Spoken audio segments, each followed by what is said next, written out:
Мегатлис Солонгосын Намянжуу хотын нэгэн гоё уул нас та бүхэндээ мэдчилж байна. Сайн байна уу?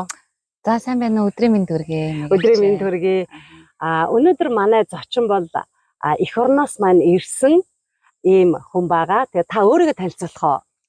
За би Зинт клиникт ажилладаг. Хөдөлгөөн засалж мэргэжилтэй. Ялангуяа хөгжлийн бэрхшээлтэй хүүхдүүдтэй ажилладаг. Тэдний амьдралын чанарыг дэвшлүүлдэг тийм мэргэжилтэй хүн байна.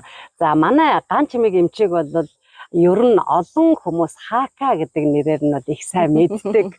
Тий? Тэгээд би болохоор зэрэг Хака Самоним гэж доодох дуртай ийм хүн байгаа. Тэгээ маш олон жил бол ийм хөдөлгөөн засал тийм бас жирэмсэн эмэгтэйчүүдэд зориулсан сургалтыг хийгээд няраа авахаас нь хүүхэд ихийн хэвлэд бүрлдэж явах тэр цагаас нь эхлээд хэрхэн яаж одоо эрүүл сарвал боож болох вэ? Ирээдүйн хойч үеийг бэлддэг ийм салбарт ажиллаж байна.